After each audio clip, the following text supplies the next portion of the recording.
Hello everybody, welcome back to Danny's RCs. I got my jet thing all fixed up. I wanted to show you. Also, I've got this glue here. Hang on a sec. So I'm trying to do this all with my iPod Touch.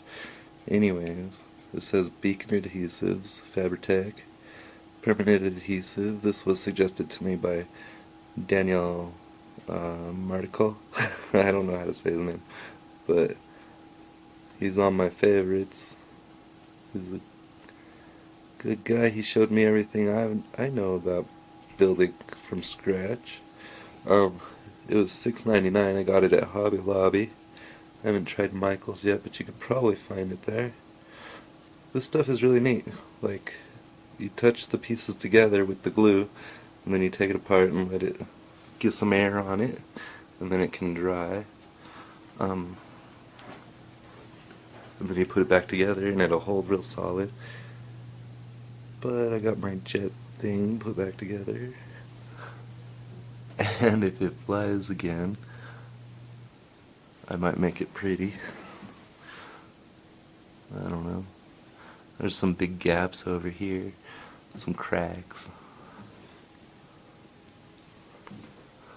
But yeah, this thing was flying great, and now I'm really embarrassed because every time that I try to show it off to people, it doesn't fly very well.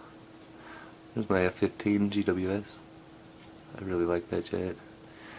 E-starters, I've probably had a million of those. That one's for my wife.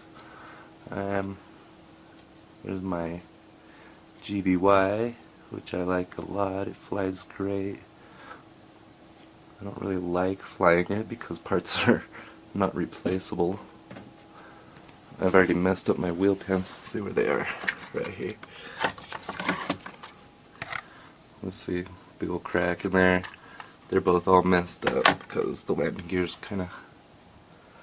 the wheels move around inside the pants and crack them apart. So, there's a EDF. It's a F-117 stealth fighter thing. The lighting in here is horrible. This is a A4.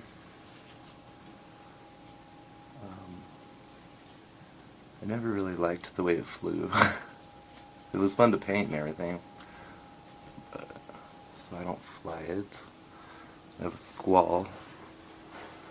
My first Squall I put the thrust vectoring on, and that was crazy. I wasn't ready for that. So this one doesn't have it.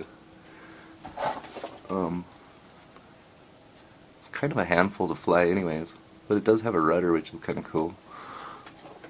I think my next jet will have a rudder. This was a really cool airplane by Hyperion. 172. I've taken some flight lessons in a Cessna 172, so I really wanted this, but I could not get it to fly right. It's like there's just not enough nose on it to get the center of gravity right. Is really weird. And that's another thing about my jet thing.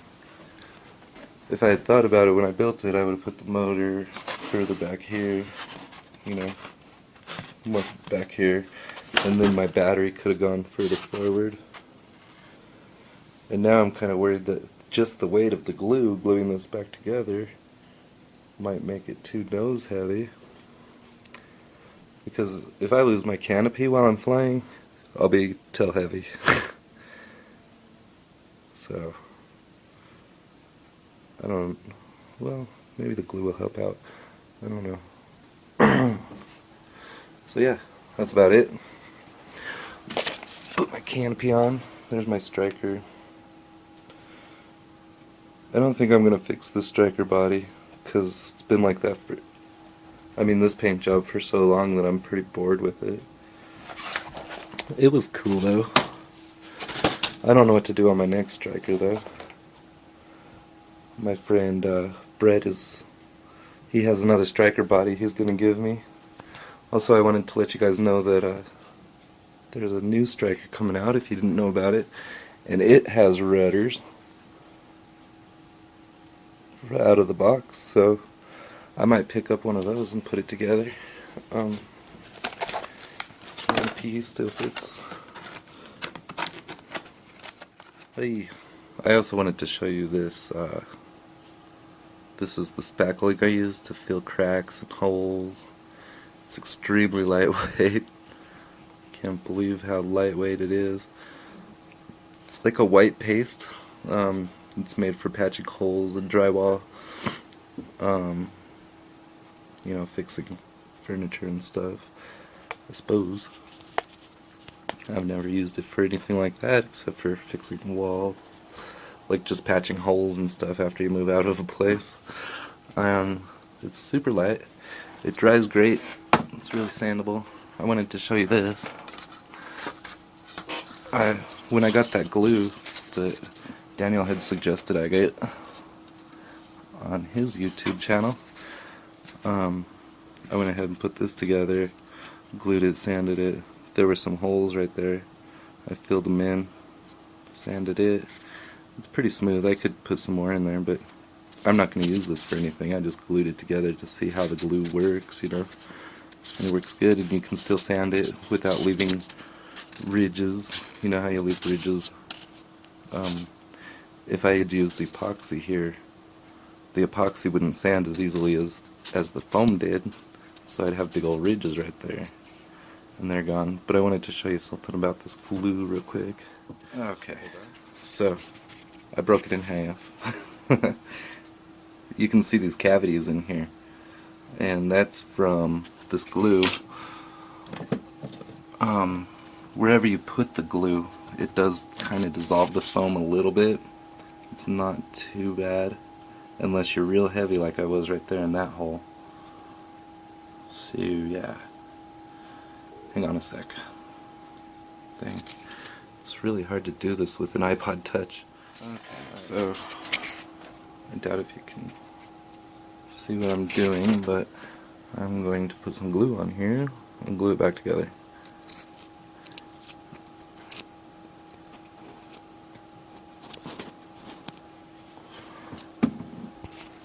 Now, just to show you, I went really deep, like right there, over here and over there. But what you want to do is kind of take the other piece and smear it together.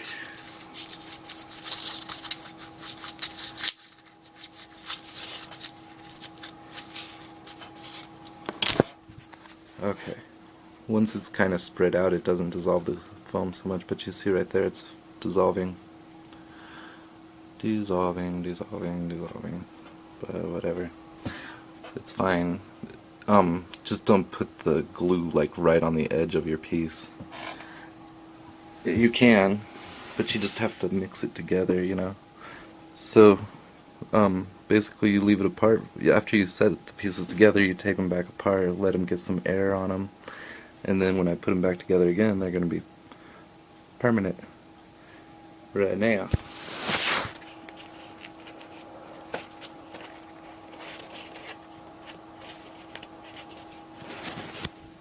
So yeah, that's how I fixed my jet thing. And then, if this was an airplane and I cared about it, I could fill in these holes with that spackling, sand it smooth again. You would never even know that I just broke this in half. So, yeah, that's how that works. I'm liking this glue. You just have to be a little bit careful with it. And it's so much faster than epoxy. Thank you for watching my videos. I plan on putting a bunch of them up there. Please, I'm looking forward to your criticism actually. I want to learn more, and so I'm doing this to help me learn, and to maybe help some of the new people to the hobby learn. And so that's it. We'll see you next time. Have a good one.